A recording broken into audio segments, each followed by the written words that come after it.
All right. We are live here with the great Doug Ernst. Doug, it's finally great to finally meet you, man. We've talked a little bit on Twitter. Oh, sorry, on X for maybe the better part of a year, and came off as a really nice guy, really great person. And I actually wanted to go into that real quick, if you don't mind, just jump into it. So I have like three sections kind of planned, and they're not strict or whatever. But the first one was I wanted to give an introduction, and that was we got into indie comics in the scene or whatever like 2 years ago, and we spent a whole year just kind of lurking. And I'm tying this into you. And in that year of lurking, we found maybe three people we really wanted to interact with. And Doug was the first person. And I'll tell you why. It's because we saw Iconic Comics, what they were doing, and that was delivering on time, really treating people well. And I ordered Common America one, and I ordered Soul Finder one, and I found them both to be well done, writing and art wise. But Soul Finder, I was like, that guy. I want to talk to that guy because this has great substance. Not that Common America doesn't. It's just a more it was a comedy at the time, and the first Soul Finder was definitely not a comedy. So we wanted to talk with you for about a year back and forth, get a feel for things. We didn't want to jump into anything, but I'm really glad you're here. The second thing I would like to go through real quick is a brief idea of your comics, and then I really want to get into what makes art for you. So I'm going to sing your praises a little bit, if that's all right. And in your writing and in your series, what I have found is a depth and a bravery that you don't find most places. What I found was unashamed, unabashed Christianity and unabashed, unashamed masculinity. Now, I've seen you on some podcasts recently, and I don't want to drag you through storylines and plots and all that stuff. I want to know, man, like, how did you get to that point as a person where both of those things, you're like, you can put them out in such a pure way? So first, thanks for having me. And we were talking offline or whatever, and it's weird because the feeling is mutual in terms of I don't really do too many of these podcasts. I mean, Yeah. I'm open to them if people are serious, but a lot of times people are just kind of silly and unfocused. And I've found you to be a very focused, serious individual. So Thank you. when the Likewise. opportunity came up to do this, I was very happy about that. So thank you for that. And also thank you, Matt. I can see he's already in the chat over there. So thanks for tuning in as well. Long story short, back to your question about kind of uncensored or unvarnished, I guess, masculinity and Christianity. In my mind, and we'll probably talk about this later on down the line as well. It's one of those things where I was seeing on another podcast recently, Americana, I think I pronounced that correctly, on Spotify, where if I really just view like my audience, I have an audience of one, and my audience is God. And my goal, anytime I'm writing, is to basically honor God through the gifts I've been given and the vocation that I believe I was meant to have at birth as a writer, among, a few other little things, but mainly a writer. And so I'm constantly trying to discern the best way to convey the good, the true, and the beautiful through my writing. And, in my mind, if the audience, you never know when you like put the bird, out of the nest into the world, like how the world is going to treat it. But I know that during the creative process, I'm constantly trying to figure out how best to basically glorify my God through my writing and basically nudge people closer to the virtues that I'm embedding into the stories. Yeah. And you came from a journalist background, correct? Yeah, I spent basically a decade working in Washington, D.C., in corporate media, and then a little bit in the nonprofit world as well. And then long ago, I was in the military as mechanized infantry. I was like a Bradley driver and a dismount as a young man. I guess I'm still kind of young, but Yeah. mid 40s now. Oh, I'm right there with you. Well, with that, that's what's amazing to me is having how many journalists like you are there. Because it Yeah, seems like that's a very opposite you career. no, I mean, in terms of journalism in that particular world, there's not a lot of guys, I guess, that would call themselves conservative Catholics. So, yeah, that's the nicest way I could say it. I got to be tactful. But I generally tried to focus on military and defense and like DARPA and all sorts of emerging military technology. And those are the things that really interested me, as well as sort of like the intersection of politics and popular culture. Yeah. So that's always been a kind of a thing for me. So it's like both the military and politics, pop culture, or whatever. But for the most part, you will find more guys that are, I guess, right leaning once you get into the defense field. Yeah. I can see that. Well, man, like not to take I don't have a structured format here. I just wanted to talk with you because you're an interesting person.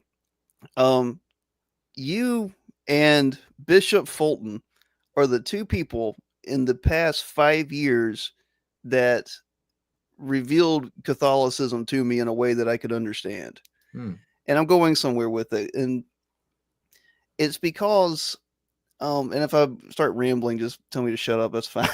But I grew up a Pentecostal. My father was a Pentecostal pastor who was not straight into that religion. He was a Christian first and foremost. He did not believe in denominations to that extent, as he was one of the greatest representations of Christ on the earth ever, in my opinion. But maybe I'm a little biased, you know. But Catholicism was a far off thing, and I'm connecting these because art was a far off thing. My mother was a musician, and I'm not making this stream about me. Just give me a second. What I noticed with your stuff was the first time I got a glimpse of the importance of iconography. Mm. And I mean, of course, there's some guys more the Orthodox field on YouTube now. There's a Jonathan Pajot and I think Jay Dyer that are really doing great work for Orthodoxy. That's great work, basically bringing it to the masses. But growing up Protestant, iconography was a massive no-no. You know, he grew up in gray buildings with no pictures and no stained glass windows or anything. And I learned about the divine feminine basically by watching my wife give birth. And it clicked for me then. And I'm not Catholic, but I'm tying all this to say, in your work and in how you handle yourself and the questions that you've answered for me in messages, it seems as if you have a great understanding and great love of art, and not in the way that we've been seeing for the past 80 years in the world, which is self-expression. It seems like it all ties together with the sentence you said, which is why I respect you, which is why I know that you're not lying, is that it seems you have a glory for God and you want to express that. Yeah, well, again, it's one of those things where I know that ultimately I have to answer for the life that I lived. And so there is the giving glory to God part, but there's also sort of, in my mind, a healthy paranoia about living up to the potential that is within me. Yeah. And sort of not wanting to have some eternal sorrow that I did not harness the potential that was given to me to utilize for good in the world. And so there's almost like this constant, I don't even know how to explain it, like reverberating inside my head about you have to be a better person today than you were yesterday. You're competing against your previous self. Even when I'm exercising, you know, they got the previous workouts that you did, you could compete against your past self. So when I'm on the bike, I could be like, oh, that guy Doug from like 6 months ago. I hate past Doug. I gotta get that guy or whatever. So whether it's in the physical realm or it's in the creative realm or the professional realm, I just want to know that when I die, I can say, like, listen, I wasn't perfect. I made a lot of mistakes. Mhm. I'm stupid. I was stupid. But ultimately, more often than not, I really was trying to do my best with the tools that I was given. Yeah, and but that is a that is such a simple idea that has gotten so twisted because a like a fitness influencer could say something like that and it just rings so hollow. If there's not an eternity, if there's not an objective goal or objective truth, as Paul, as Paul said, like physical training is of use, but spiritual training is of greater use. And that's what I'm fascinated by, man. I didn't bring you on here to answer all the religious questions I have, but that is what has fascinated me about your work.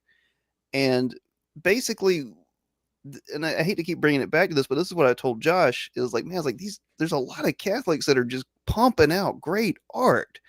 And that meeting of the divine and the physical is, I mean, is that just intricate in that religion? Is that just integral too? Because it seems to me it is. Yeah, no, you basically, if you're searching for the living truth and you want to sort of touch that point where the transcendent and like the physical world meet Yeah. one another, like I was saying, if you're trying to tap into the good and the true and the beautiful, which is God, Yeah. the ultimate true, the ultimate beauty, the ultimate good, then on some level, if you are successful, your art is going to convey that to other people. And so then it's just like, well, you're not really doing it. It's just you're a vehicle that's our conduit for some, sliver Hmm. of those sort of things to enter into the physical world. Yeah, and that's what going off the rails, and maybe we'll get into some of the sketchy territory here, or the getting the trouble territory. But for the past couple of years, we saw the internet, we saw the woke and the anti woke. Well, what got really interesting and strange to me is when the anti woke started blending in with the Christian, and that doesn't those aren't bedfellows because Christianity makes several standpoints like you just said, that do not mix with non Christian ideas. Objective truth is one of those things. And not only that, but the objective truth that is Christ being a part of everything, that the only good within anything that is good has to come from Christ, Right. Christ supremacy. And and like I said, if you're not comfortable talking about something, that's fine. I don't care. We weren't part of any comics movement, whichever side of anything.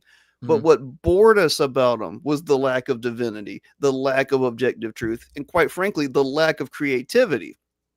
And that's a bold statement, I realize. But to me, it feels like it's time to finally have that conversation, especially if you're a Christian artist. Yeah. Oh, how do I say this? So anytime you're operating within some sort of community and there's a, diverse number of voices going on, and when you get into this subject, you're going to ruffle some feathers. Yeah. And it's not that you're not even trying to do so. It's just you have a fundamental different take on what art is and what it's supposed to be, and the effect that you're trying to generate within your audience. And so at some point in time, you're going to get into arguments, you're going to butt heads with people, and it is a minefield. And I've had a hard time, the transition from going from media and the nonprofit world into this sort of like creative space with like other writers and artists. Like there was just getting used to figuring out all the different personalities and what I could say and what I couldn't do, to not that I'm censoring myself, but it's Yeah. like, how do I operate in a way where I'm not needlessly generating friction with people? Sometimes there's going to be friction, and you just have Yeah. to stand up for what you believe in and be like, I'm sorry if that offends you, but this is just what I believe. But I don't want to like, go out of my way to like zing people or jab them or anything like that. Yeah. And I guess that's what to us has made to touch back on, because I'm gonna try to go back and forth, to touch back on, because we're part of the indie community, and I hate to use that term, but it's what's made it so boring is that it seems everything is money and fame. Mm, And I'm not trying to cause drama here. I'm trying to extrapolate that to art as a whole and the world as a whole. Everything, if you're creating art and you have to say but money, you've already lost it. It's gone. It's You don't make art for money, and you right. don't consider money when you make it. You don't even consider the cost. And that's a biblical principle as well. Like, when the man, it's like the gospel of a man finding a pearl in a field and going to sell everything to buy the field because the pearl is worth more. I don't know. It's just so boring. It's so strange and stale. And I think everything, not just indie comics, because whatever, everything that is made is going to die if it's not made eternally. Yeah, it's one of those things where it almost seems like how do I say this? And I'm like this weird fusion, I guess, but it's I almost liken it like there's this beatnik community or something like that, and then there's the businessmen, Yeah, and sometimes it's like you get some that are just like, I only want to do my art, but the beatniks sometimes, again, like you said, they don't even yeah, believe in God, so whatever. But anyway, there's like the more just like pure artists, I only care about art, and then there's like the business guys where it's all like, I want money, I want mass appeal, I want to reach as many people as possible.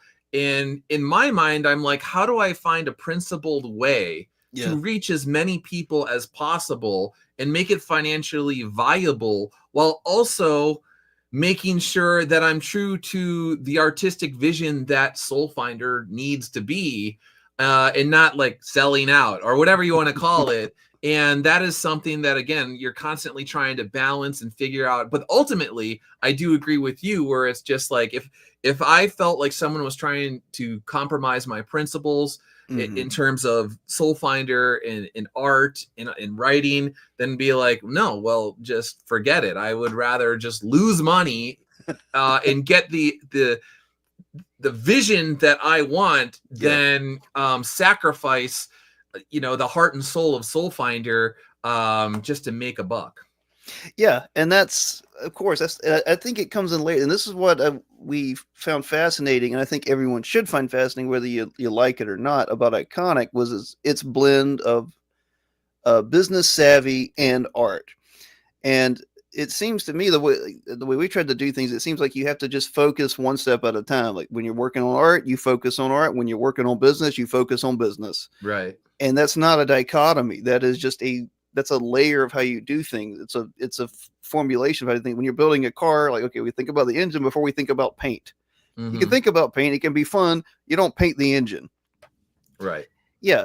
So I'm sure we'll come back to it. Moving on from indie comics and all that kind of stuff.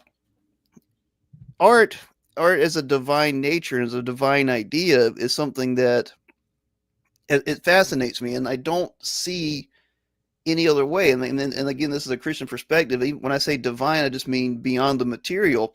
And I think the harsh truth is that art comes from the divine, and they don't. In a sense, it comes from there. There's only two sources it can come from, which is God and not God. Mm-hmm. And I guess with that in mind, there's no such thing as neutral art. It's either edifying for the soul or it's destructive for the soul. Yeah, when you break it down, ultimately, I forgot who said it. Well, basically, when you die, you're either like falling towards God or you're falling away from God. It's a terrifying Um, thought. and yeah, Yeah.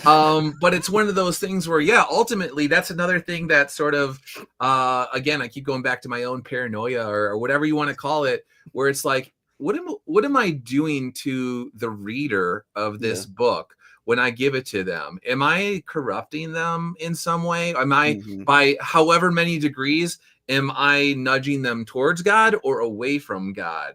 And that's something that really I take very seriously, and it like weighs on my mind and my heart in That's terms of like, that's a no, good problem. That's a good problem. It's called, I think that's called responsibility.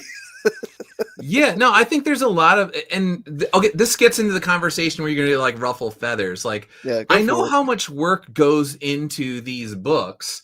Yeah. If you want to actually get a quality book out, you're dedicating a chunk of your life and time that is very valuable to it. So then sometimes I see these books that come out and they're just so shallow and silly and ridiculous, and it's like, well, I know that people need to relax or whatever, and people accuse me of being too serious and lighten up or whatever. So I do understand that, but at the same time I'm just like, really, you dedicated like 6 months to a year to your life on this? Like, is that why would you do that? And it came out 3 years later. Yeah, or however long it did. And I'm just like, if your only thing is like to titillate people and you're just like Yeah. literally with like, big breast Yeah, and there's no cheesecake. substance. Yeah. And I'm just like, okay, I mean, I guess, okay, but everyone's got to do their own thing, whatever. But for me personally, I just think if I'm going to dedicate 6 months to a year to my life, getting something out, there needs to be, it needs to have depth and breadth to it. Yeah, and that's actually that's some argument. I have a problem getting in arguments on Twitter. I think it's fun. Um, but that's the idea of basically people talk about children's books and children's stories, and it's like, man, if children's stories should be more well written, they should be more serious because they're for children. They Right. can be fun and whimsical, but they need to be better because they're for children. Right. That's not an excuse. And no, and I'll go a little step further into the the maybe ruffle some feathers realm. It's you got to look at yourself in the mirror, man. And it's like, am I selling like basically pornography, or am I selling something of integrity? Right. And I don't know. I mean, if you don't have a conscience, great, whatever. I think that's from True Detective, where he said, "People without a conscience tend to have a good time." But um, I'm with you, man. I think, and I forgot who said it. I forgot if it was Dostoevsky or I think it was Solzhenitsyn that said, I think it was Solzhenitsyn. He said, like, basically Hitler and Stalin lived as if they never thought they would see God, that they would never have to stand before him. And that's what happens. You create destruction. You just sow, at best, you sow mediocrity, and at worst, you sow destruction.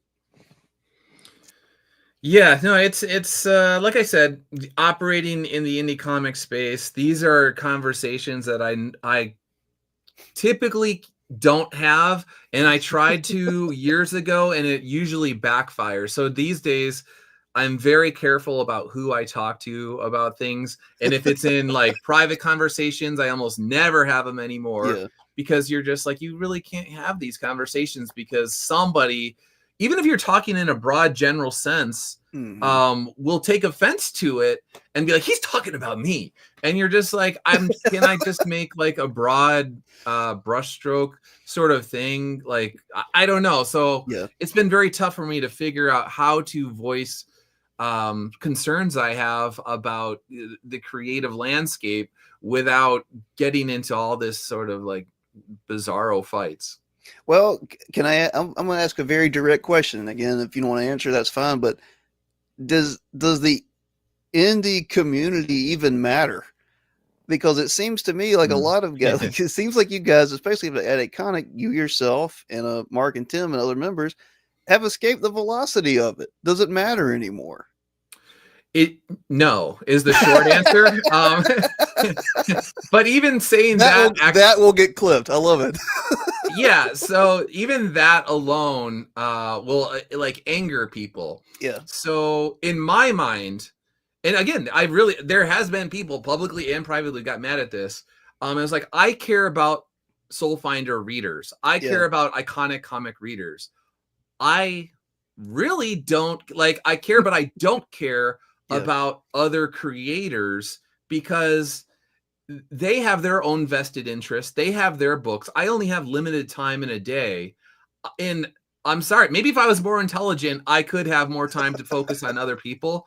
But in my mind, I need to laser down on soul finder. I don't have time to get involved in anybody else's stuff. I really don't have time to promote anybody else's stuff, Hmm. unless it's somebody who has shown that they're a real friend. They're Yeah. like the people that I hang out with, Timothy Lim, Mark Pellegrini, Eric Canetti, Matt Weld, all these guys. These are people that have shown that it's not a transactional relationship. It's like, Yeah. I really want to get to know you as a person, value you as a person, your opinion. I like to get together with you at dinner and hang out and talk about art and, religion and deeper issues and Yeah. things like that. It's not just a you scratch my back, I scratch yours relationship.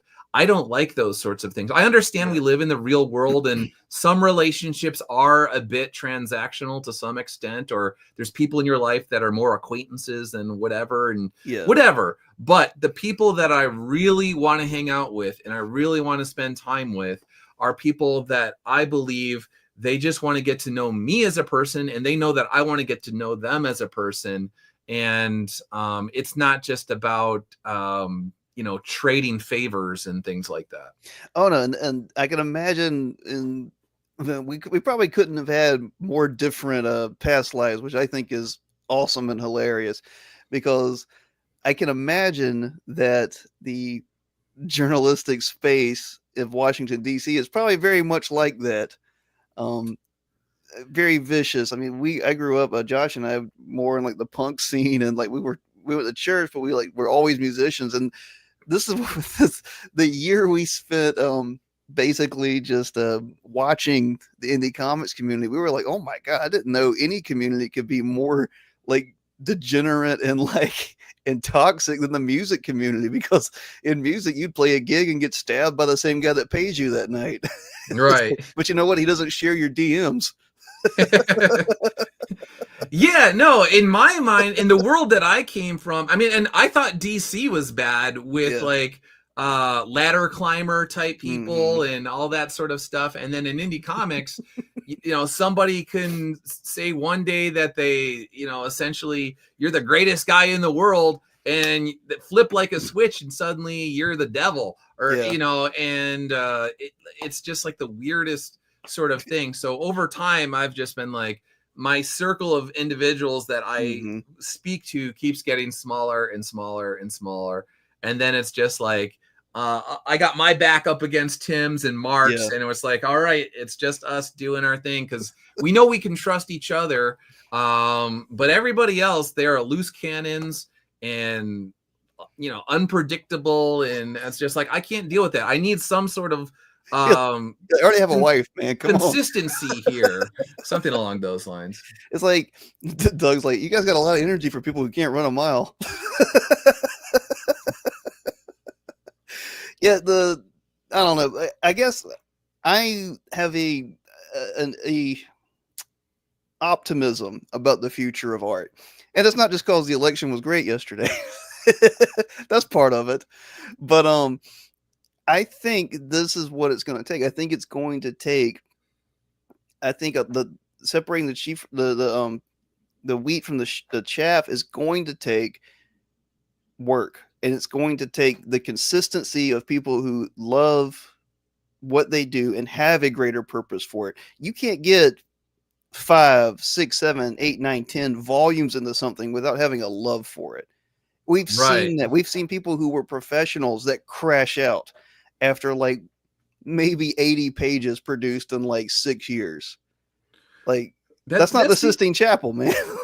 No, that's the other thing, is if you are turning to God for energy and inspiration and all these sorts of things to fuel your creative output, Mhm. it's going to be very different than someone who is just like, well, when I'm just like inspired to do it, I'll do it, or whatever. Yeah. And then with the comic books in particular, and what goes into getting them not just written, but then drawn, then lettered and Yeah. colored and printed and fulfilled and all of that, you really need to have a deep, deep love for what you're doing in order to do it over the long haul. Because if you don't have that, it's just not like you would be like, I'm out of here. There's a million Yeah. other things I could do with my time. If I only cared about making money, I Yeah. would not make comic books. If I was just like, I'm gonna strike it rich or whatever, you're just like, you don't want to go into comic books. There's like, I was saying like, if so I sell the rosaries with the Soul Finder books. Which, If by the way, I'm getting one. That's a cardinal sin to the Protestant. But I love those. I love those rosaries. This is the only rosaries I've ever considered getting. well, And that I means a love it. lot to me. So thank you for that. But I was saying that if I wanted to just make money, I Mhm. would just go into the rosary business more so than comic books, Yeah. because or religious Catholic art and things like that. That would be far more profitable in the short. Well, I shouldn't say that. It's one of those things where if you're just playing the odds, Yeah. then the profit margin on all other things is far greater than comic books. Oh yeah. I mean, I'm in IT. Like, if I wanted money, I can just take some certifications and get 6+ figures a year. That's easy. Right. It's an easy field for that. But I hate the field, so I don't do that, and I want to make art. That's a segue though.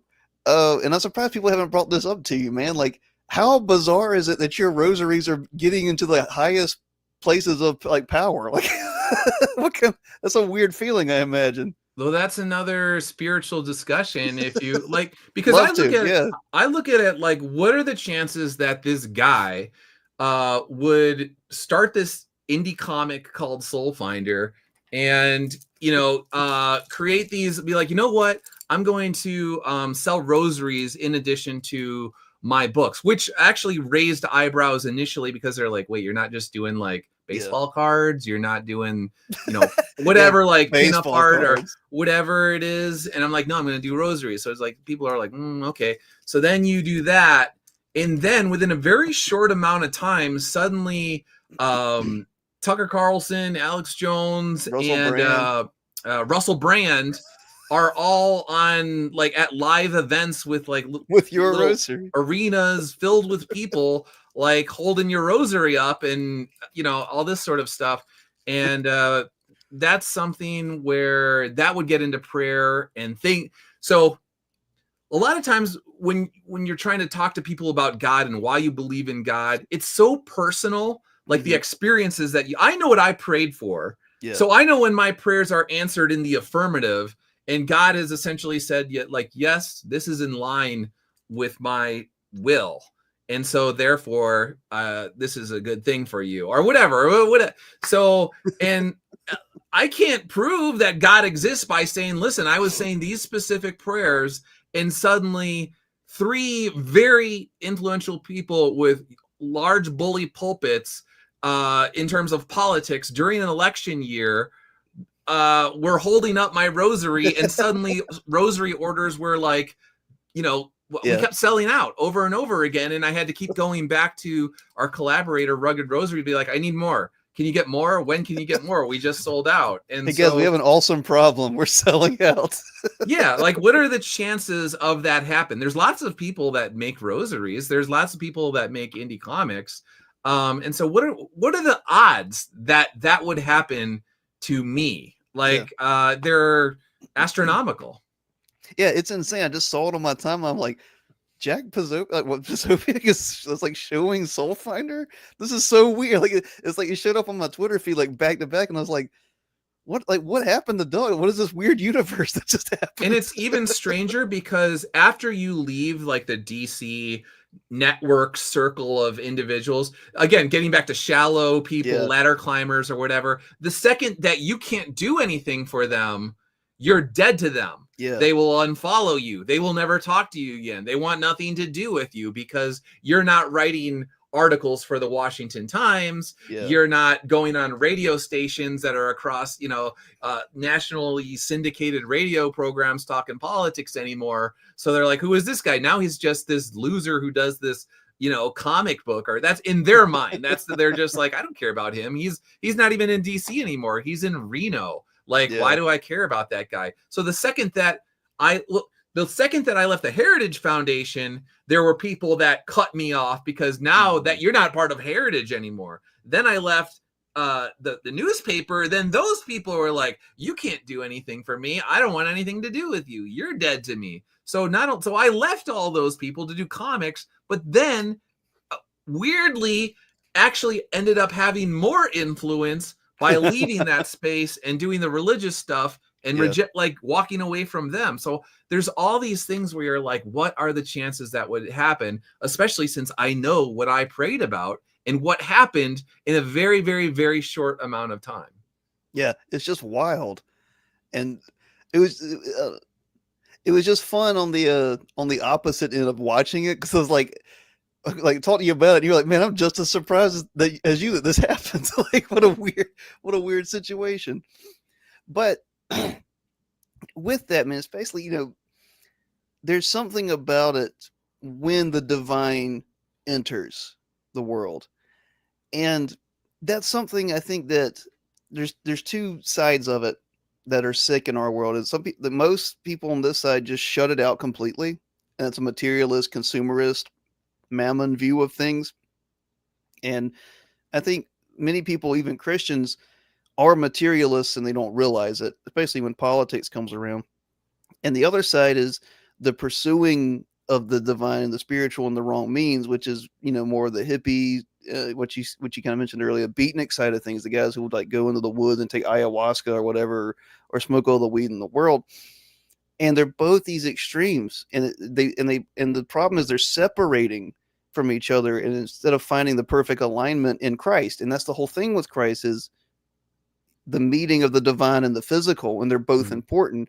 And that's, I don't know, and that's my fascination recently with Catholicism, is it made me realize that a lot of Protestantism is basically Gnosticism, at least in practice. And I'm not here to crap on Protestantism because I'm a Protestant, and I know wonderful people who are, and are perfect examples of Christ in many ways. But it seems, I mean, you go to like a lot of churches and you look around, like, this is basically Gnosticism. There's no physical reality connected to this. It's all in your head. It's all in your heart. It's this airy kind of view of things. There's no actual real work being done, especially in the art field. And I don't know, it makes me very excited that happened for you. And it makes me very excited to see that happening to the world. And I don't mean this in a mean way, because I make comics on YouTube, but from such a small thing, from such a tiny thing, big things happen. I don't even know if I talked about this on other podcasts or my channel, but when I started Soul Finder, early on, I basically prayed, and I was just like, God, nobody is on our side. Like Marvel and DC and the mainstream comics media, they hate my guts. If you go everywhere, like, I can't tell you how many artists and writers have blocked me that I never even interacted with. I'll randomly that's a strange thing. I'm not trying to interrupt you, but like, I saw that. I didn't understand it. Yeah, they hate my guts. And then when I started, God bless Eric Canetti, who actually like would talk to me when I met him. Every once in a while, I would see in his feed, he would like, retweet someone or this or that in the industry.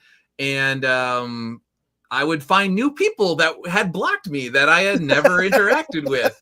And I'm like, well, that's weird, I guess. Okay, well, I guess they like Eric, but they hate me. And so I was telling guys, I was like, the mainstream hates us. Within indie comics, there's, the left of indie comics hates my guts. And then there's a large percentage of right-leaning or claiming to be right-leaning indie comics people that they hate my guts. They want nothing to do with me. I'm we're just going to ignore this guy and pretend like he doesn't exist. And then it's just hard on top of that, because it is indie comics and it's so like, a very small community or whatever.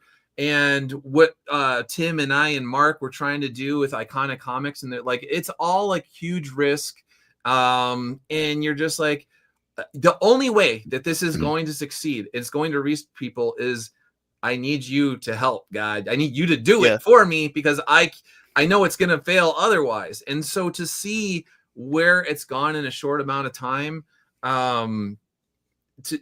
it's just another one of those things where I'm like, how in my mind, like, yeah, how do you even deny that God played a part in this? Because to me, it's obvious. Yeah, when you can see the levels of success that someone got through man's hands and didn't require any kind of divine intervention, it usually falls very quickly. And that's certain things I don't even talk about, like even the financial um needs to make the books happen with printing. Yeah. Like if I'm doing hardcover books, so then it's a situation where I'm praying, I'm like, God, I need $50,000 and I don't have $50,000. If it's gonna happen, you're gonna have to make it happen. Yeah. And then I got $50,000. You're just like, okay, well, that was interesting. Like, so these are things where you're just like, I don't really talk about it because it's weird, and Yeah. but you're just like, okay, well, I've seen in my mind small and great miracles take place to be able to continue to do my books, and then even in terms of like interviews with like cable news stations and radio stations that picked it up, like talk to me about it and things like that. That you're just like, okay, where did that come from? Where did that come from? And Yeah. over and over and over again, I've just been blessed with the books. Well, that's the cool side of things, man. It's seeing that it's something more than just a cynical like money grab. Like Mm-hmm. that's what's I've watched in indie comics, and just in just a few years, it went from quote unquote sincere movement to second wave, third wave, to deconstruction, to parody, to dead in like 5 years. And that's how you know it's like, okay, this is not made by anyone trying to make something actual, genuine, and last and purposeful. And that's what I picked up the first Soul Finder book. I've got a few on my list. I haven't bought any comics other than my own for about a year. But what I found after reading some, and I found some online as well, you're what was so refreshing when I read your work was that it took Catholicism seriously. And I don't think people have realized that how, I mean, maybe you have, you're a Catholic, but it seems to me like media the past 80 years, whenever they use Catholicism, it's just a lore and it's Mm-hmm. a magic system. And I was thinking of the movie even Constantine today with Keanu Reeves, which and that's the whole point of that character is that he's a cynical bastard that doesn't believe in God but can somehow use goodness to cast out evil and demons. And that's not how Catholicism works. And your book Soul Finder is the first I've seen in comics and in popular quote unquote media in maybe 80 years. And if I'm ignorant and stupid, that's fine. That took it seriously and said, nope, you have to adhere to the system. You have to be a good person in some capacity, and that you're only good because of God. Mm, You have to align with God for this to work, or you will be defeated. right. And I don't remember the last time I've seen that. Not, I don't either. So yeah, no, that was one of the inspirations for the book, was that I was sick and tired of seeing the Catholic priest who was secretly a molester Oh or God, a yeah, mustache twirling villain, or secretly, maybe he's really leaning towards becoming a Satanist yeah, or whatever, or people that were essentially calling themselves exorcists, but really they were just occultists that were yeah, using the occult on other occultists. And you're just like, that would actually in real life make the problem, you would exacerbate the problem. If yeah, you were Doctor Strange, you would really just be subjecting people to more demonic influence if you were Doctor Strange. So, which nothing against Doctor Strange, like I like it, whatever. yeah, But from a Catholic perspective, if you want to do things where you're taking on the demonic or you're exercising individuals that are under demonic influence, like I wanted to see an actual Catholic priest who had a functioning moral compass, who is going into these difficult spiritual battles. yeah. And that's we talked about it briefly on Twitter, which I mean we can't do anything long discussion on Twitter, but the themes of your book, especially the first one, which the theme appears to be bad things happen. Why do bad things happen to good people? And the deeper theme is, well, what makes someone a good person?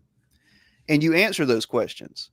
And I found that you answer those questions a lot in your work, but do you find that you write those in there, or do you find that that just naturally kind of comes out with the story itself? Initially, when I'm setting up the story, so with Demon's Mask, for instance, I was like, okay, well, if I'm going to do this and I'm going to treat Catholicism seriously, I know there's going to be people that are not friendly towards Catholicism, and they're going to immediately say, well, what about this? What Yeah. about that? So I was like, you know what? I want to take on the hardest questions right out the gate and be like, all right, so oftentimes it's like, why do kids get cancer? You know, my kid Yeah. got leukemia. My kid was born with like a heart defect or whatever the heck it is. I don't know. Why would a just God allow my kid to have leukemia or whatever? And so like, I was like, well, let's make a story about bad things happening to good people and why that happens Yeah. from a religious Christian perspective. Well, that's excuse me. That's what's so refreshing is that it has balls. Is that it took those questions, answered them, still manned the question, and then still broke the still man. And that is what you want in writing. And like I wouldn't compare either one of us to Dostoevsky, but that's what I find in his work. And I try to put shards of it in mine. I find shards of it in yours because who can you compare to Dostoevsky? But like when you read something like Crime and Punishment or The Brothers Karamazov, like everything he does is that. Every sentence he does is let's grab the human condition by the horns and let's talk about it.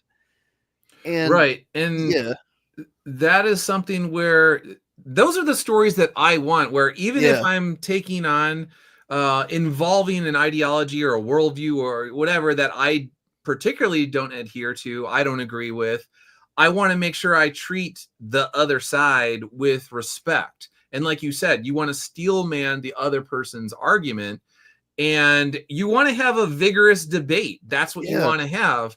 I ultimately believe I'm right. And so ultimately, at the end of the day, my characters in my worldview is going to win out in the end, yeah. but I'm not going to make a bizarre, silly caricature of people that don't agree with me. I'm going to try and treat them as I would want to be treated. Yeah, well, man, that's a Christian value. But I'm laughing because that was a meme. It was Dante arguing with someone. He goes, "That's a good point, but too bad I made you a character in hell in my book." Like that's that is that's what I find fascinating. That is what basically I have a wife and two children, but that's what keeps me going at the job I don't care for, or when you're angry, when you're tired, is what art can be made, what questions can be answered, what striving. And I feel like that is what is missing, and what I found refreshing about your work, what I find missing in every bit of work now is like, man, it took nothing to make this, it cost nothing for someone to make this. And I'm not even talking material money, I'm talking about their soul. They didn't have to think through something.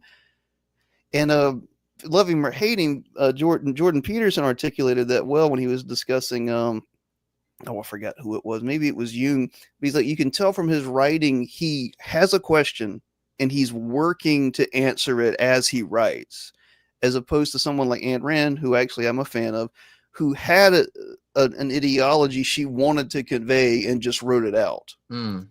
And it's the more interesting ideas are the ones that even the writer himself is like, you understand it through the writing and through the creation. You realize, I'm not trying to go off on a big tangent here, but I mean that's what time is. Like that's what the divine aspect of time is things becoming what they should be, hopefully, or they become things that they should never have been. And I don't know, I don't think you get that without a religious worldview. And I would say particularly a Christian worldview. I don't think you get we don't live in a world where striving and suffering are seen as good things. Right. Basically, the culture tells you that unless you're perpetually happy all the Yeah. time and you're feeling good, then there's something wrong with you. Yeah. And then they create situations where they need to, not to get into weird tangents about No, go for it. pharmaceutical drugs and things like that, but it's like, no, if you're experiencing sadness, and we got to make sure that, you know, we give you the right drugs so you're always happy, or whatever. And not that you got to be careful about these conversations, because people are like, oh, you're basically like Tom Cruise in those old interviews, or Who was whatever. right, by the way? Yeah, no, it's like I do. So when I was a kid, without getting like, my teachers were all like telling my mom that I needed to be put on Ritalin and this and that and the other thing, and my mom always, thank God, my mom rejected that. And it turns out, maybe he just has testosterone. yeah. So it was one of those things where it was like, I grew up and it was like, no, I was just a boy that had lots of energy and liked to run around and play. And in terms of like getting me to focus and pay attention, I went to basic training, and magically a lot of my problems disappeared. Hey, now I don't have energy. Well, it was just like, I'm able to focus on stuff, or I got that, you know, the chip on my shoulder knocked off, and all sorts of things. And some stuff just comes with maturity and age. But when I was a little kid, multiple teachers wanted my mom to like drug me up, and she always resisted that. And it's just like, so that's always stuck with me. I'm like, what would I be like today if my mom had listened to those teachers that were like, no, you got to give this kid Ritalin or whatever it was back in the 80s. Mrs. Ernst, I'm afraid that your adolescent boy can't sit for 8 hours and listen about Emily Dickinson. Yeah. Well, it was funny when I was in like third grade, I think it was third or fourth grade. I was in like a French class. They had like a thing for kids that were good with language or something like that. And I'm good with English, so maybe they'll put me in a French class. Well, my mom was a teacher in the same elementary school. And after the class one time, the French teacher comes out and she's like, I can't stand this kid. He won't stop talking. He's always talking all the time. And then my mom was like, I live with the guy. What do you think I like feel like? And she's like, the teacher was all like mortified and was like, I'm so sorry. I'm so sorry. And she's like, no, I literally live with Doug. I know what Doug is like. So it was like, no, I was always talkative. They're telling me to shut up, you know, and it's like, and then it turns out that I make my living now as an adult writing and using language and talking and things like that. So I'm just like, thank you, Mom, for not listening to all these people that wanted me to just be a zombie, essentially. Well, I was homeschooled for a couple of years too, because my mom pulled me out because I was sleeping in class, and the teachers are like, he's sleeping in class. My mom's like, was he doing his work? Like, yeah, he finished his work like 2 hours early. Well, he's probably bored. Like, right. My mom started packing book bags of books for me, and I would just like finish my work and then read. And I mean, that's a whole other tangent, which I am more than happy to talk about with you. I'm a huge proponent of homeschooling and private schooling and Montessori, whatever you got to do, because public education is a joke. And I'm with you on the pharmaceutical end of things too. It's like, hey, it just so happens that the guys who sell this drug also think you need it all the time for everything. Right. Topics like this, they shouldn't be that controversial, and we don't care about monetization. I don't care. Anybody can say anything on my YouTube channel. I'm not going to make a living being a shill. It's all this ties together, though. Like, you don't write something like Soul Finder. You don't make art by being a coward and not addressing things. Yeah, well, it's one of those things, and again, I gotta be careful. Like, hopefully, if this I'm too personal, you could like, you know, tell me like knock it off or whatever. No, whatever you want to do. So for me personally, I got my mom's genes, and you know, anxiety and like weird sadness and things that are like just underneath the surface.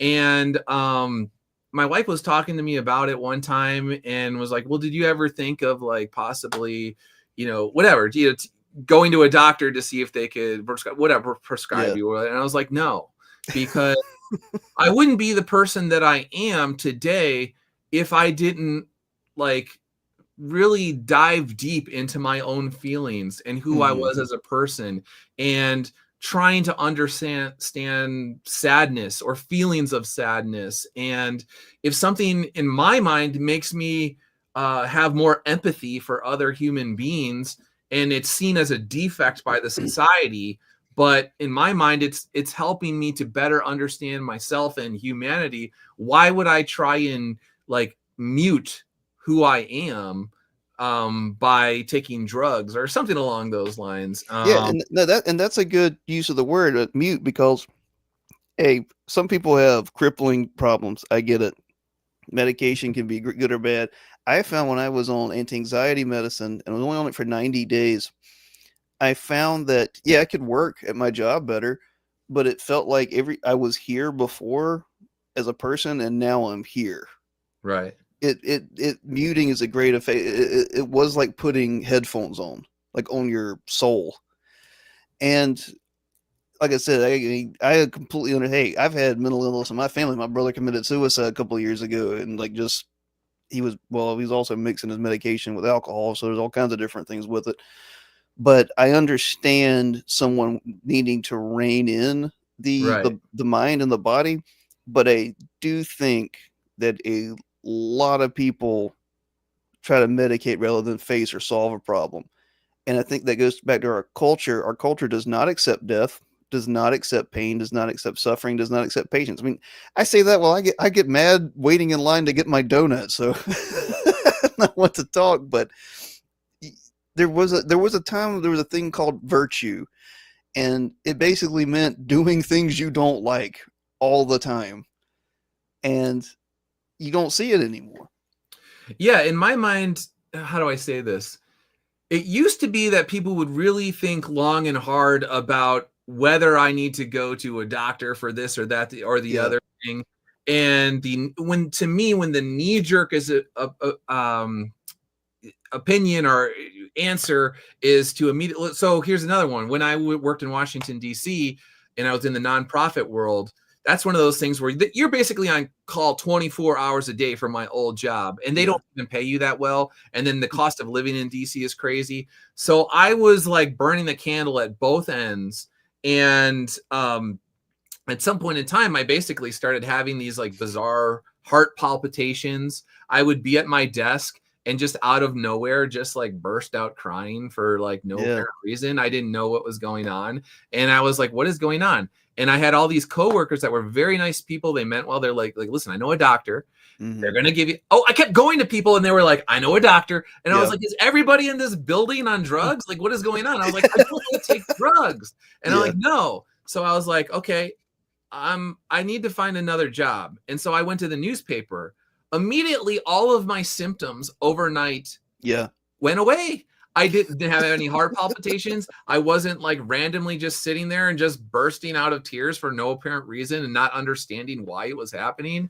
And so for a decade after that, I was working at the paper. And so in my mind, I was like, I feel like my soul was trying to tell me, you're not supposed to be doing this. And the Yeah. more that I was avoiding, like resisting what my soul was telling me, it was screaming louder and louder and louder and trying to get my attention that what I was doing was not what I was meant to do. And the Yeah. second that I did what I was meant to do, everything was alleviated. Now, some people be like, you're just rationalizing your, whatever.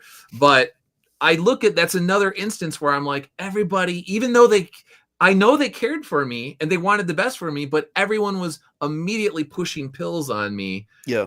And pills were clearly not the answer because I left and I was fine after that. So, like I said, I still have my family's genetics or whatnot, Yeah. but it's nothing like it was when I was working at the nonprofits. Yeah. Like that's the thing, man. Like, and that, look, man, I would love to talk about all this stuff for like 4 hours with you if we could.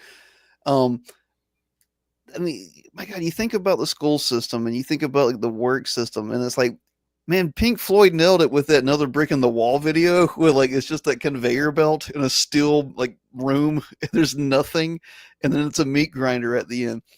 Human beings are not designed for that, man. Like human beings, like you should toil. Like we are supposed to like work, but it's not supposed to be this endless twilight of fluorescent lights. At least the farmer had seasons.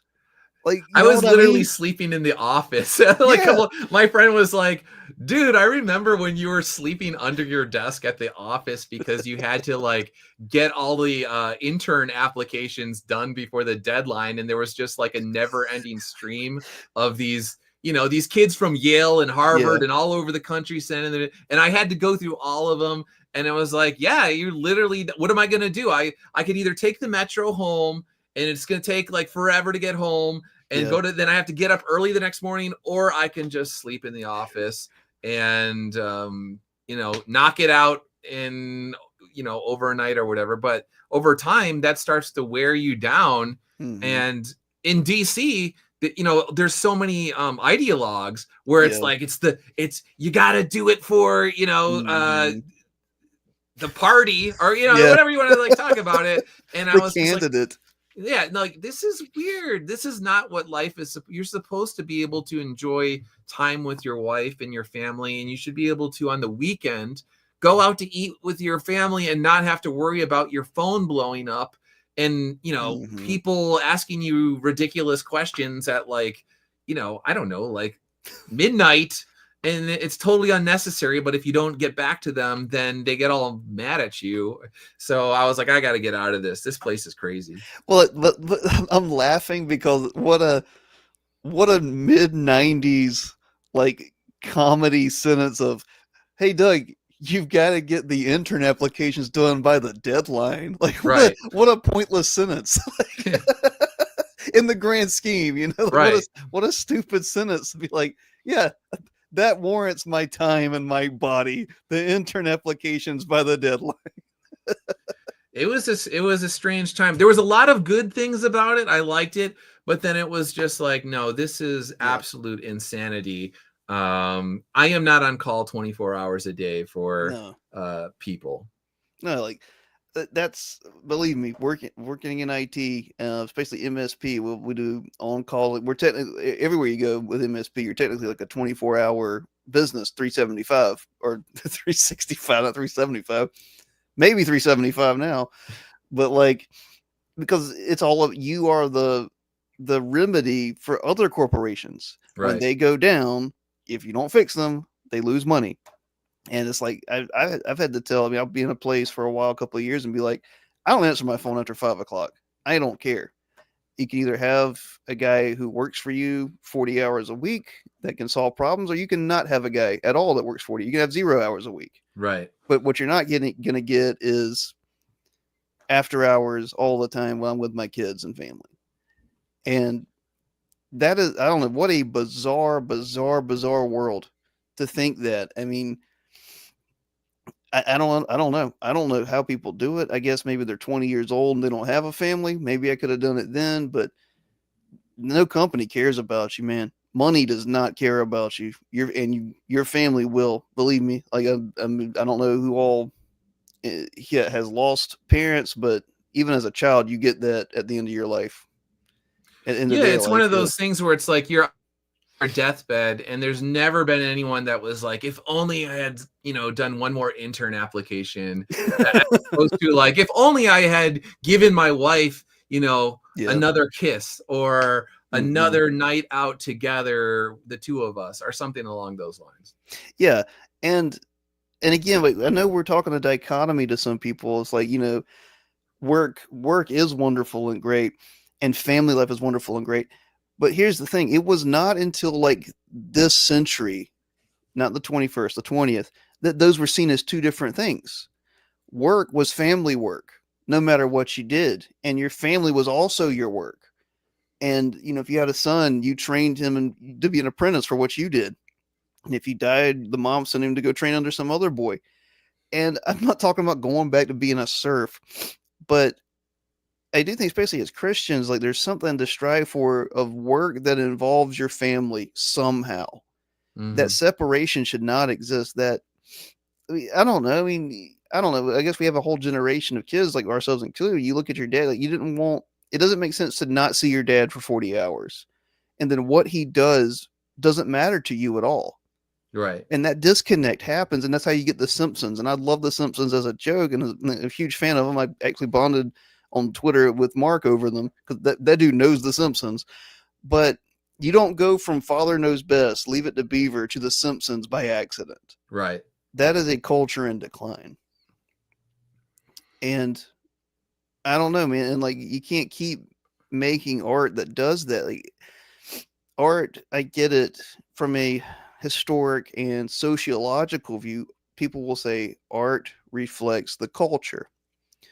Well, the church and the ancients thought that art reflected the divine, and then culture is shaped into that art. You Mm. create the culture you want from art.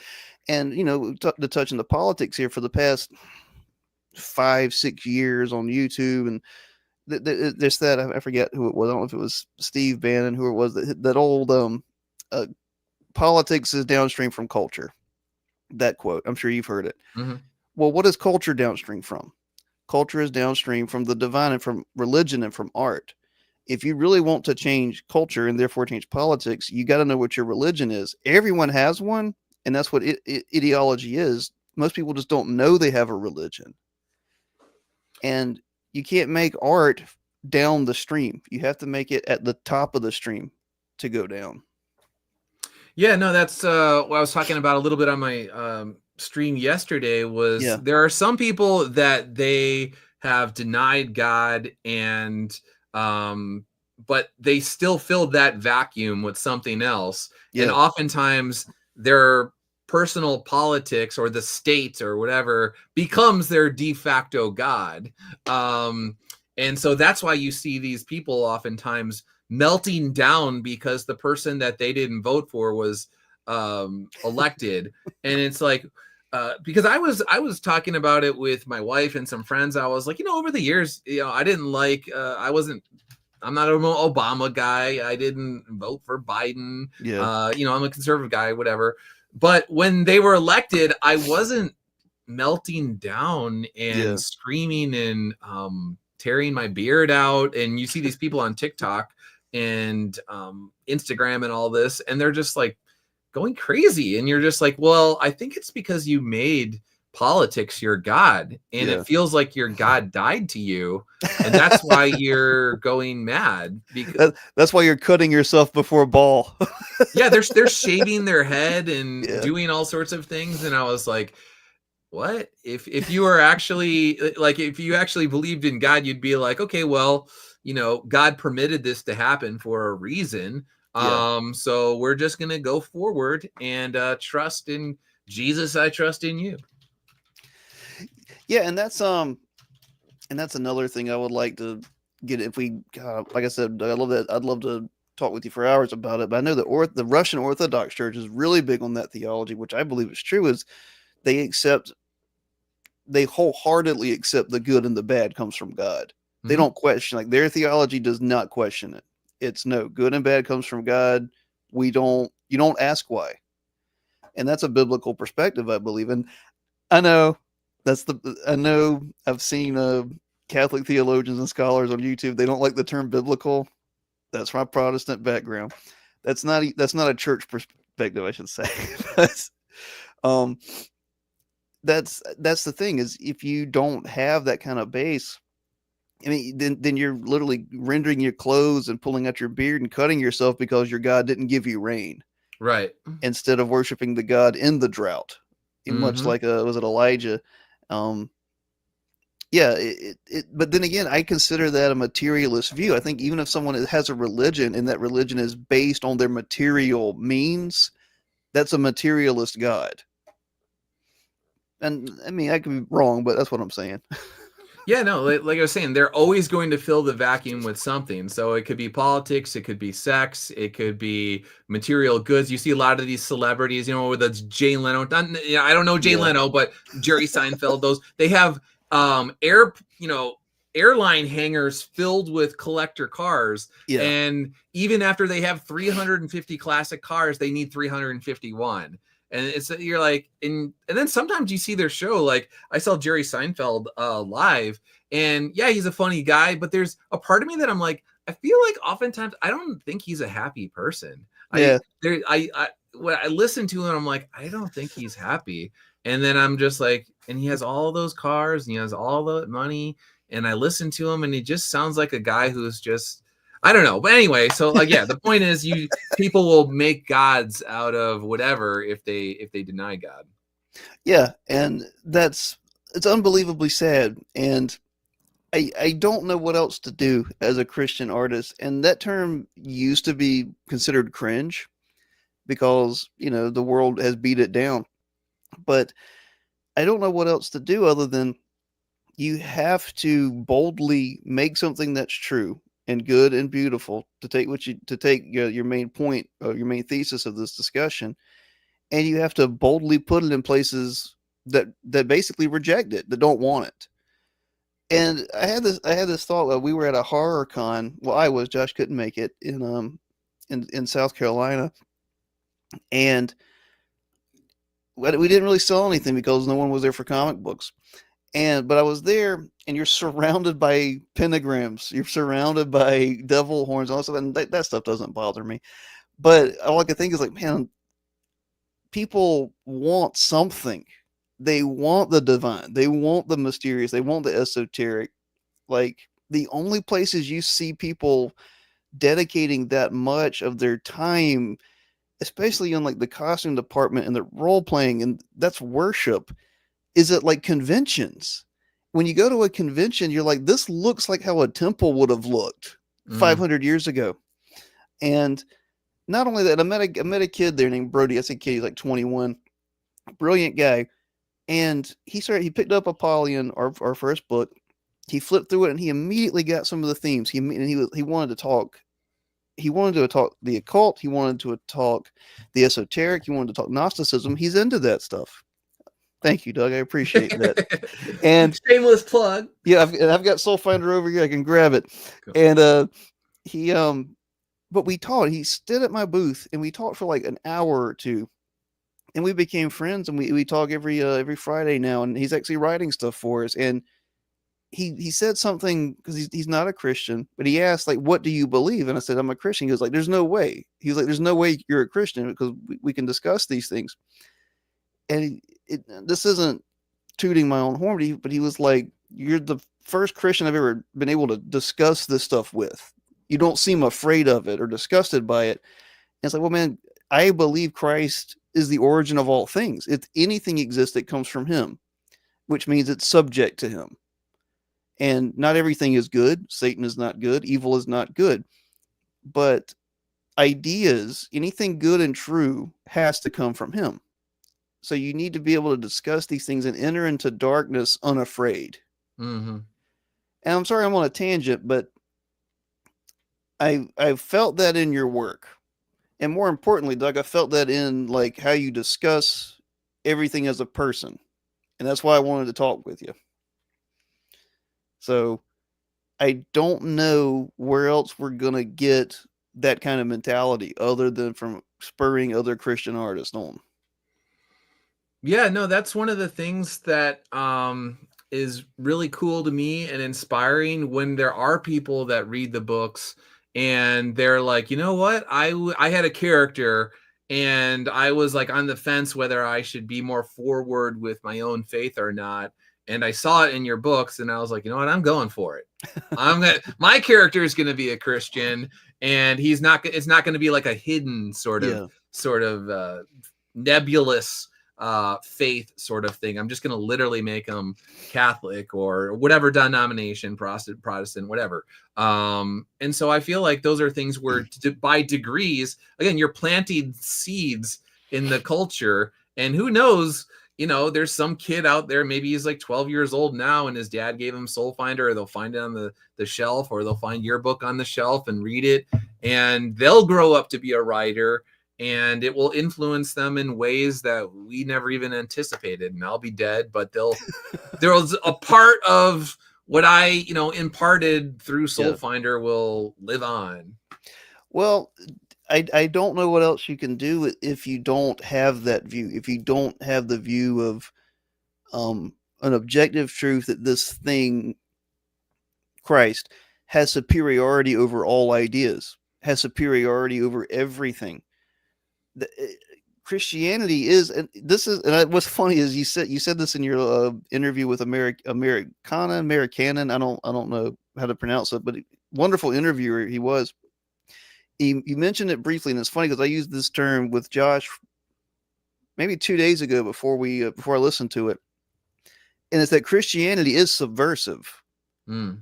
and that's a whole thing we go off on.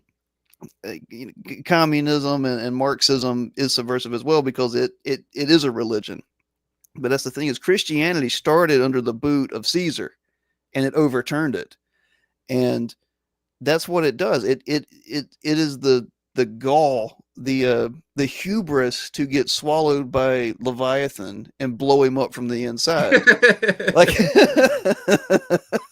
it's the man walking to Golgotha, called the place of the skull, and saying, "This is where I crushed the skull of the serpent." And I don't know what else you can do with something that badass, like other than make art of it. And I believe it's just high time for that. I'm not calling for a culture war. I think that's such a boring idea. I'm not calling for any of that kind of stuff. I'm just calling for truth. Right. And what's funny is the might makes right mentality of the pagan gods and the Canaanite gods. They would believe if they saw strength, and that's what the prophets, not the prophets. That's what the miracles of the Old Testament proved. It's like, okay, we will have a contest between our gods, and whoever can call down fire, we will worship. And they would stick to it. Actually, they believed in that. Somewhere along the line, and like I said, maybe I'm speaking from a Protestant standpoint, the idea of the miraculous and the God of strength and the God of movement and power in the world got lost. And I'm not calling for a crusade. I'm not Catholic. um, but what I don't know where the spine of Christianity went. Yeah, there's a book that I just read called They Flew, and it actually talks about that in terms of uh, stripping miracles and things like that from the faith. And I don't want to get into all the historical stuff about that, and then attributing miracles to, it wasn't really God, it was actually Satan that's tricking you, because there are no more miracles in modern days. Suddenly God stopped doing miracles. Yeah. Right. And that gets, we were talking about earlier about like the physical and the spiritual meeting. In my mind, from a Catholic perspective, it's like God, we have bodies and we exist in the physical world. And so there's a part of us that God understands.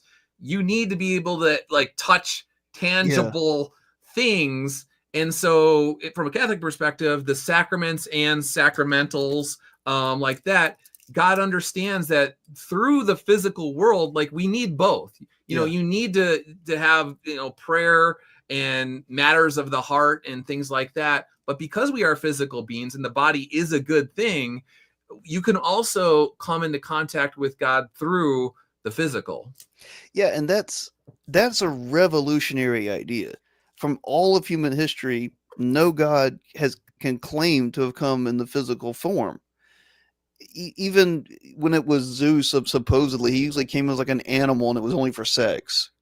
It wasn't to die, and that's the thing is, like I said, going back to what I find the mass Gnosticism in Protestantism, and it's this idea of it's forgotten that God came as a human to redo humanity. He could have redone us from the spiritual. He did it once before when he made us. No, he said, I'm going to redo you from the physical. I'm going to be as you, to surpass you, to remake you. And Thomas, poor doubting Thomas, gets a bad rap, but Jesus didn't chastise him too much. He said, come see it. Come see my body. And I'm going to cry thinking about it. Like that's the idea of thinking about of God coming in the flesh. You cannot disregard the importance of the material and the importance of the flesh.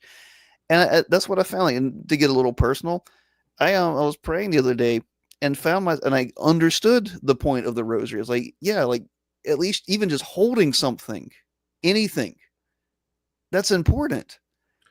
And you could stop me here, in addition to the rosary, I would even say from a Catholic perspective, the Eucharist, the body and blood, you have other denominations that believe it's a symbol Yeah, essentially for Christ. But Catholics believe on a level of reality, like deeper than we could comprehend, it literally is the body and blood of Christ. yeah, And so it's something where you will see Catholics in Mass, they're going to adoration. It's not because they think they're looking at a symbol. It's because they're looking at like Christ.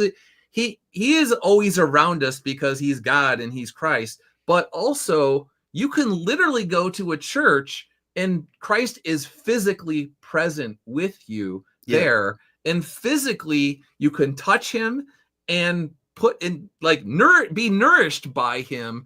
And so I've always found, this is my Catholic soapbox, yeah, where it's like I feel like there's like almost some sort of like even if you, how do I say this, I'm trying to be as um middle of the road as I can here, like yeah, if I wasn't a Catholic, I'd be like, they almost have a psychological advantage because they literally believe Christ is still physically there and you could go to him yeah, like any time that you want. It's not just this sort of idea of Christ. yeah. The philosophy that has taken over the person.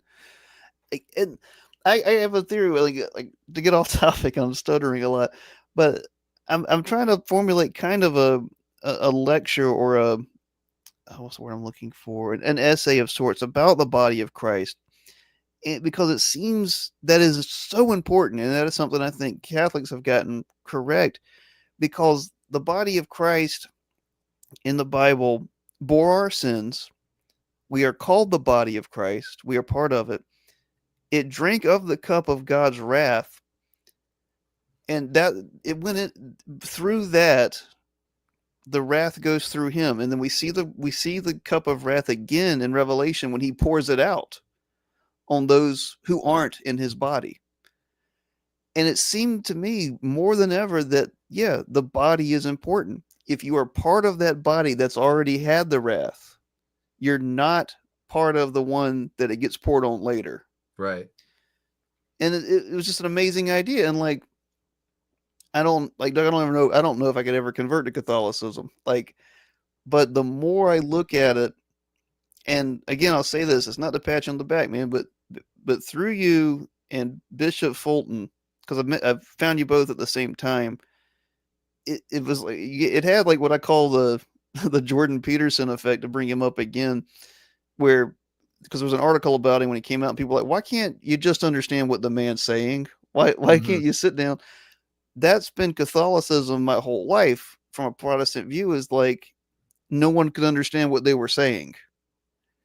And the past year or two, I've started to understand what they were saying. Hmm.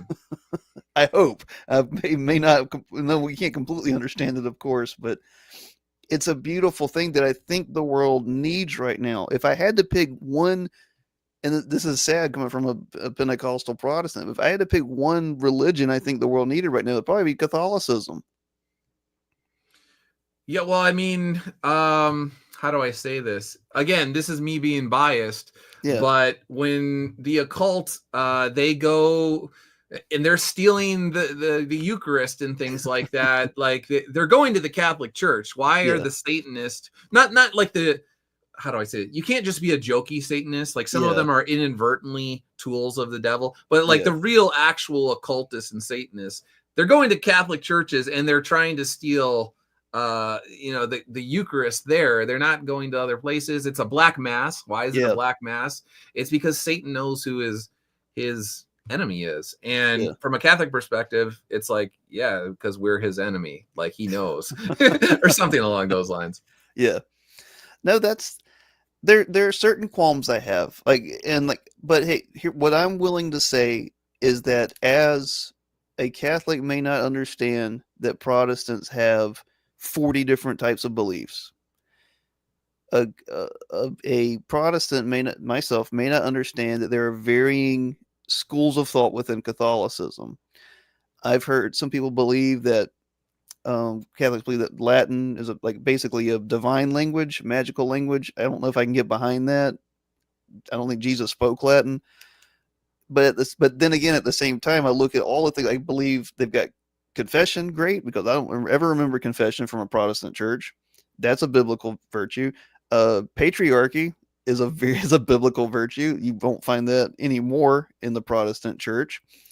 Um, the liturgy, you won't find that. A lot of like in organized worship, you won't find that either. But what's funny to me, and I said this to my wife, because there's so many mega churches down here in the southeast. There's so many mega churches, but they all look like Catholicism light. Mm. Everyone's there. One guy is speaking, and none of it has significance. It's like it's like a watered down Catholicism. So it's like even the Protestants, when they try to build more and more, it looks more like Catholicism, but it sucks.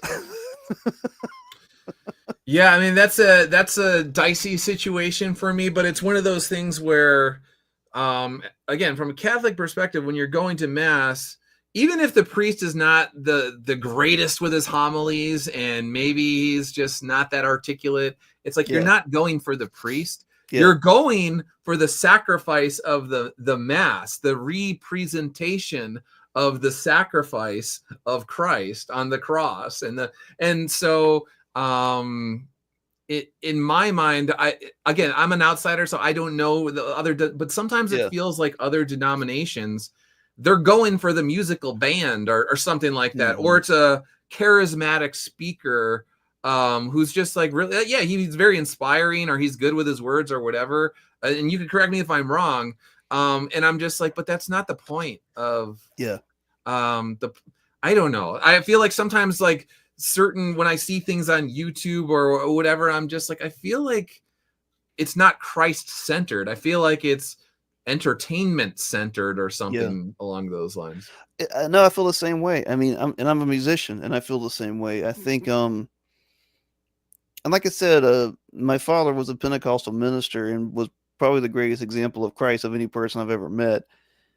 And he had his qualms with the church and the Protestant church, which I never even saw a Catholic church. I was probably like 30, dude, just from where I am. Like they're not here, but a lot of Protestantism is basically one guy's essay every week on what he thinks of something, of like 4 verses from the Bible mixed with his personal experience. And it's like, people don't need that. People need the word of God. And I think ritual is important. And like Protestantism has basically spat on ritual for a long time. And it's a evil word. Ritual is a bad word.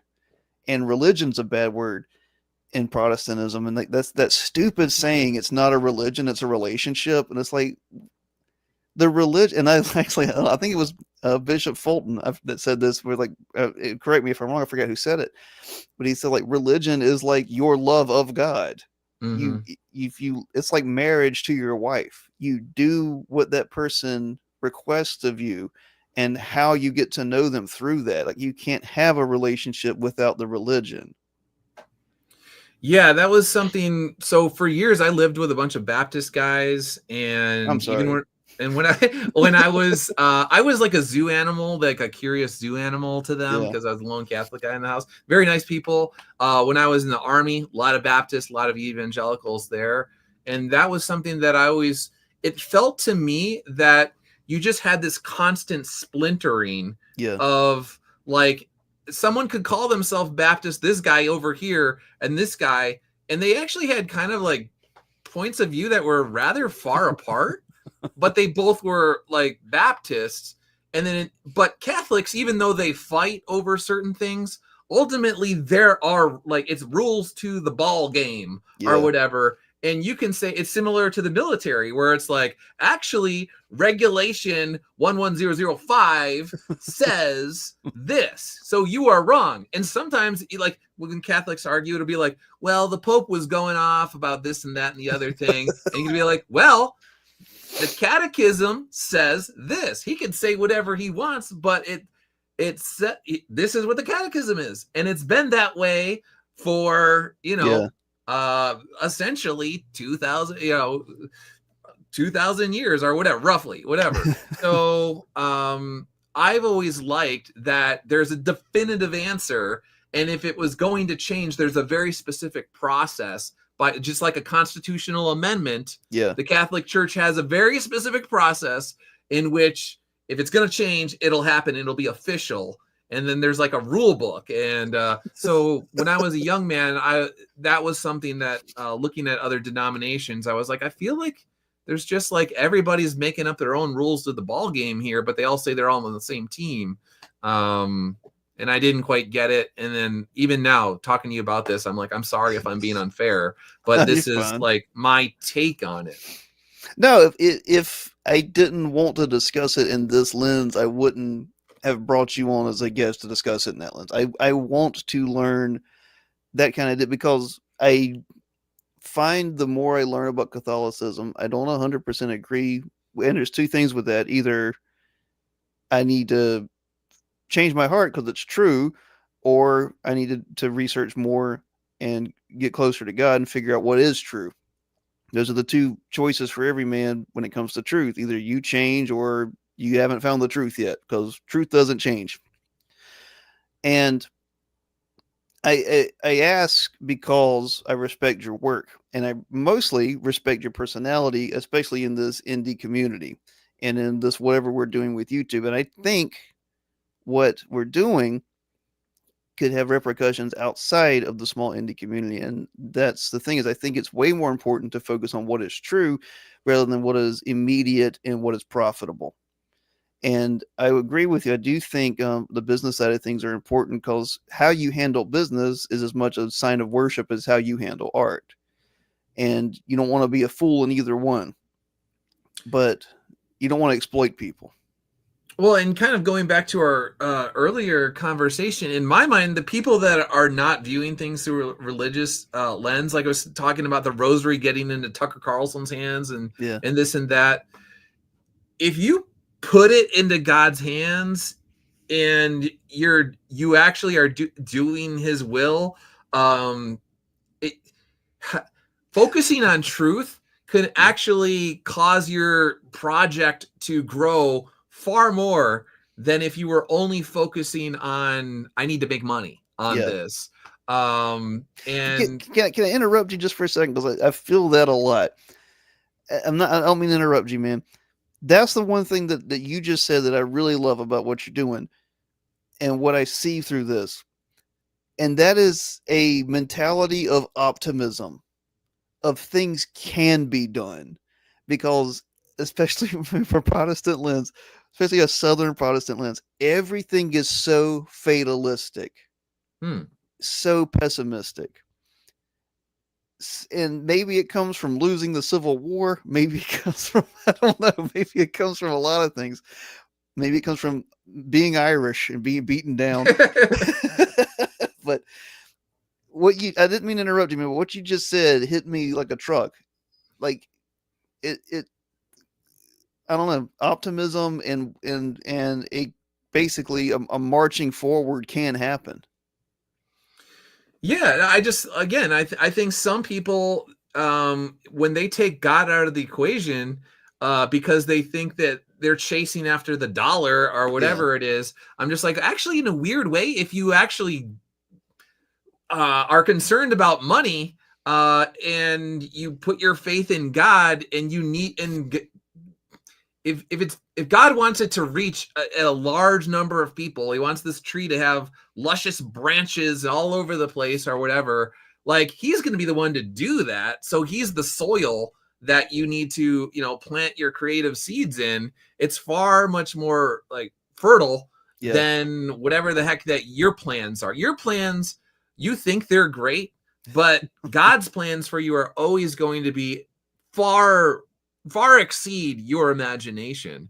So if you again, you have to like sort of humble yourself and be like, hey, I know you're smarter than I am. Like understatement, Yeah, right. like do your thing, and then it will happen. It's been my experience throughout my life where sometimes I try to do things my way and I end up bashing my head up against the wall. And then it's been like when I've reached a point where I was just like, all right, I can't do it. I cannot do it. You have to do it for me. Every time I have like basically, been like, all right, I'm an idiot. Please help me. Boom. It's like literally like snapping a finger. And I was like, Yeah. okay, well, lesson learned.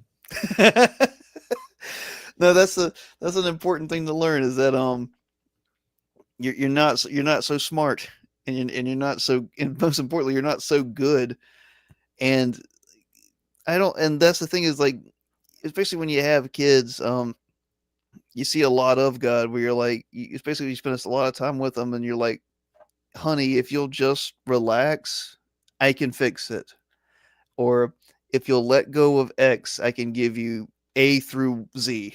Right. And every time you do that, every time you try to be a good parent, you realize God's the best parent. And the time that I have to divide between work, my wife, and my two children, He has for all of us all at once at the same time. And I don't know, man. I think I really think going forward that that optimism is wonderful. I really think that in art in particular, Christians can flourish because what else is there? We've had deconstruction, we've had destruction and sludge for since the beginning of time, but it's been mainstream for 100 years, Right. and people are tired of it.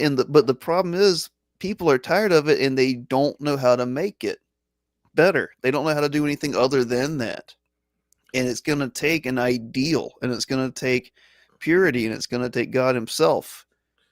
Yeah, You it know, sometimes feels like if you were born in a sewer and the entire your entire life you only knew the sewer, then it's like hard to convince somebody that life is actually better if you go, maybe like unless you're the Ninja Turtles or something like that. let's say Yeah, the Ninja Turtles. but like for the most part, and even the Ninja Turtles, they got out there into the world and discovered pizza or whatever. Like, but yeah, it's tough. I think sometimes there's people they've marinated in this cultural moral relativism soup Mm-hmm. for so long that it's just seeped into their skin and their bones, and so it's really hard to change people's way of thinking if that's all they know. That's Yes. literally since they were a child, they've been fed moral relativism gruel their entire life, and you're trying to tell them like, no, actually, I have something that is much more better for you, and it's going to make you physically and mentally and spiritually stronger, but you got to trust me. Yeah, and that's what's funny is I've saw a lot of prominent, particularly YouTubers, because let's face it, those are unfortunately the thought leaders of today. Um, it was like this weird mentality of like, oh, go back to the '90s. It's like, dude, I lived through the '90s. The '90s were unbelievably nihilistic. They were the heroin decade. Like that's what defined them was literally heroin and like riots and stuff. Like the '80s was like coke and war. And you keep going back and you're like, you're not gonna find a time where things were perfect and things were awesome, really. You're gonna find times where like maybe things were better because and it's usually because of Christ. Right. And that's the only way it can be. It's not that you can turn the clock back. And like that's the division I see coming, man, especially even with a Trump victory, is like you're gonna see people that may align with Christianity, but that divide is huge. And I don't want that. I'm not praising that. It's just like that's the final result. It's gonna be either Christianity or not. Mm-hmm. And I'm not trying to like I said, I'm not trying to be a doom monger. It's just like but that's what it's always been. And no amount of good intentions can replace good reality. Yeah, that's one of the things that's interesting about these days is how do I say it? It's almost like things have gotten so twisted and people could actually see evil like Yeah. before their very eyes where you can actually see the divide and Yep. it's almost forcing people that otherwise wanted to just live in this sort of like state of denial or Hmm. that like oh actually no good and evil are real Yeah. and I do have to make a choice, one or the other. And it can either be this strange culture where like men think they're women, and I got to be careful here with like, No, you don't go for it. 10,000 different genders and anybody can call themselves a woman or whatever. Yeah. Or there's the worldview where there are actually men and women and reality, like people are tethered to reality and objective truth. And then one where it's just like, we're just going to say whatever we want because we're making ourselves little mini gods that whatever we say goes. Hmm. Um, I don't know. Well, there's only power on that side, and like Right. that's. I know that 1984 is a cliche at this point, but it's a cliche for this much of it.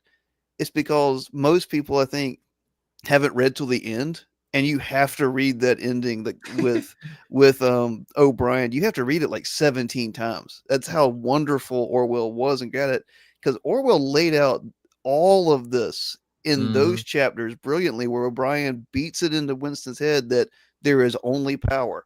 I control everything. If I can make you hurt enough to regurgitate the truth, you will believe it.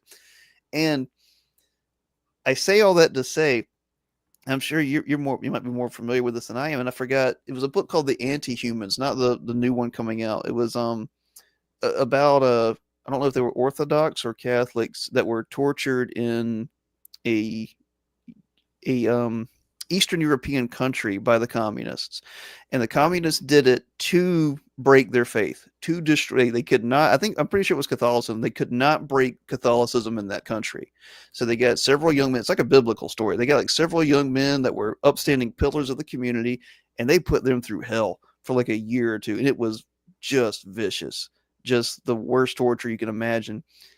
And the prison guards themselves, the communists themselves, at the end of it had to say there has to be a God because Mm. there's nothing that broke these men. Nothing could break them. And I'll find that, then I'll send it to you on Twitter of the story itself. And like most of them survived and got out, and it just these people that set out to prove there was only meat found God Hmm. through these people that they tortured. And here's the thing: is like it doesn't have to get that bad for God to erupt from people and show the world goodness. It can come from art, Right. and I think we used to know that. Yeah, no, the easy way would be through art. We would much rather do it through art than torture. Yeah, the martyrdom. There's the easy way and the hard way to do this. So no, I'm totally in agree with you on that, man. Yeah. I don't know. There's a lot I could talk with you, Doug. I probably need to go. I'm gonna let you go. I'm gonna check with my kids. Um, I enjoyed this talk, man. I would like to talk with you more if we can make that happen. Yeah, I don't. anytime. Yeah. Like I said, I like talking to people that they actually care about serious things Yeah. and deeper subject matter. And when something's even though we kind of like we're a little bit all over the place, Yeah. it is focused. You Yeah. know, it's not just like whatever. So I like having these sorts of conversations where it's actually about things that truly matter. Yeah. I can only discuss the Hobgoblin so many times. He's fantastic, but Exactly. yeah. I'm all about Hobgoblin and the Turtles, and you could put them in here and there, but ultimately, I like these sorts of conversations. I did too, man, and I would love to have you back on to meet Josh, talk with him. Thank you once. I have to thank you in pseudo person here. Thank you once again for the Bible you sent me. I read it every night. That's my nightly devotional Bible. It did not go to waste. I appreciate it. The Word on Fire. If Oh, cool. I forgot. I've sent out a yeah, lot of those over the years, so I don't even remember who I sent them to anymore. So that's funny. I didn't even remember that I sent that. So that's no, cool. I greatly appreciate it. It was a wonderful gift, and I wanted to reassure you that it goes to use. Cool. Yep. So everybody, whoever is watching this or whoever does watch it, Doug Ernst, of course, go buy Soul Finder. It's one of the best indie comic books you'll find, and I don't mean that today. I mean in general. Pick it And up. also, Yeah, I got to show my book, or Josh or Ernest would kill me. Poly and 20XX Volume 1 and Colga Biofile Colga Volume 1 are available on our website, godfootuniverse.com. Apollyon Volume 2 will be out December. That's when we launch our campaign because we are trying to keep the pace with Iconic's release as far as pages go. Um, you guys were the standard that I made Josh match. It's like if this guy named Tim can draw this much, you can draw this much. well, if people liked our conversation, then I think they're gonna like your books. Thank you. So we didn't get to really talk too much about your book, but maybe in the future we could dive more into your own work here. So who knows? Doug, I would love it. Thank you so much for coming on, and I appreciate it, brother. Cool, man. See ya. See ya.